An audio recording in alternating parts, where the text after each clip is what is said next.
Bayangkan, ada makhluk kecil yang beratnya bahkan tak sampai 1 gram. Tanpa dia, dunia bisa kehilangan sebagian besar makanannya.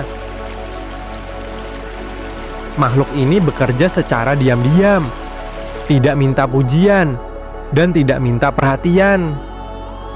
Namun sekali ia menghilang, dampaknya terasa ke seluruh dunia. Hari ini kita akan membahas lebah madu, pekerja kecil yang memikul tugas raksasa.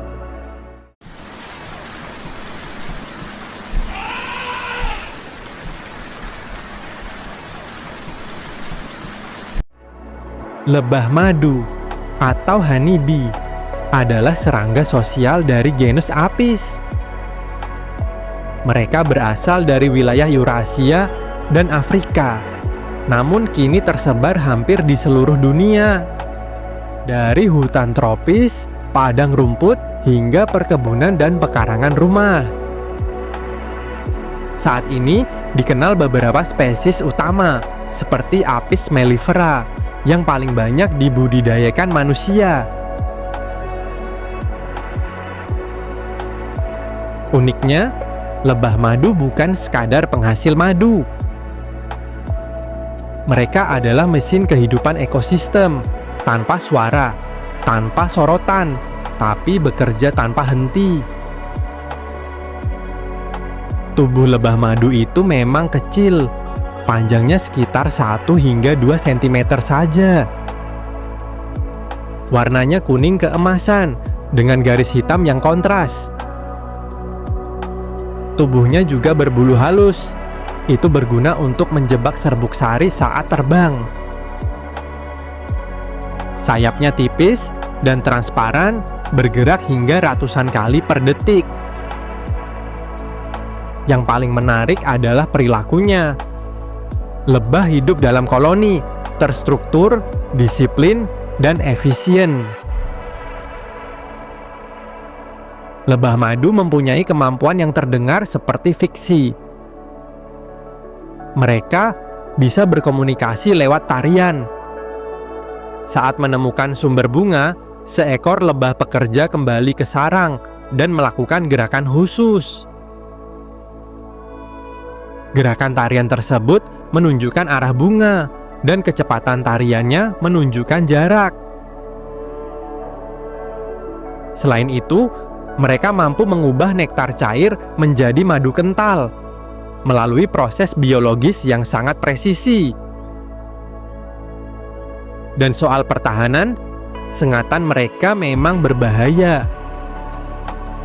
Namun bagi lebah pekerja, itu senjata sekali pakai. Sekali menyengat mamalia besar, ia akan mati. Itu keputusan ekstrim demi melindungi koloninya. Ilmuwan telah lama terpesona oleh lebah madu. Karl von Frisch, seorang ilmuwan Austria, membuktikan bahasa tarian lebah, dan dia meraih Nobel berkat temuannya. Dalam sejarah manusia, madu sudah digunakan ribuan tahun lalu.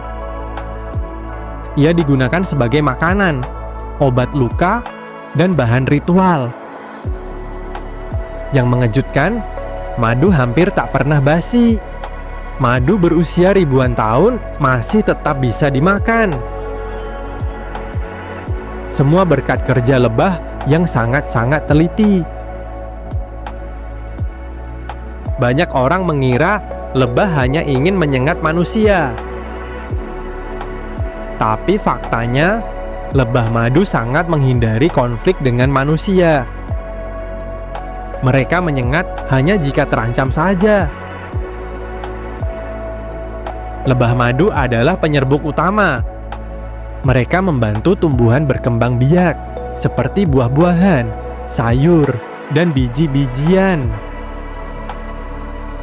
Diperkirakan sebagian besar tanaman pangan dunia bergantung pada penyerbukan serangga.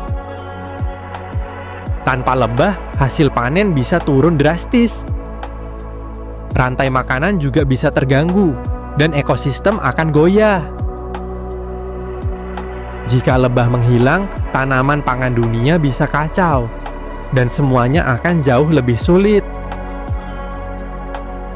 Ironisnya, pekerja terpenting ekosistem ini sedang dalam bahaya. Populasi lebah madu liar menurun di banyak wilayah dunia. Penyebabnya beragam, mulai dari pestisida, hilangnya habitat bunga, dan perubahan iklim. Fenomena yang dikenal sebagai colony collapse disorder membuat koloni lebah tiba-tiba kosong. Untungnya, banyak program konservasi bermunculan. Mulai dari peternakan lebah yang berkelanjutan, pertanian ramah penyerbuk, dan gerakan menanam bunga lokal. Langkah kecil ini menjadi dampak besar di masa depan nanti. Lebah madu mengajarkan kita satu hal penting. Ukuran tidak menentukan peran. Walaupun kecil, bisa menopang sistem raksasa. Mereka bekerja tanpa sorotan dan tanpa tepuk tangan. Tapi dunia bergantung pada mereka. Kadang pahlawan sejati hanya berdengung pelan. Pernah lihat lebah madu dari dekat? Atau mungkin kamu pernah tersengat? Tulis pengalaman kamu di kolom komentar ya. Dan menurut kamu, hewan apa lagi yang harus kita bahas di episode berikutnya? Tulis juga di komentar ya. Jangan lupa like, subscribe, dan nyalakan loncengnya biar gak ketinggalan konten seru lainnya.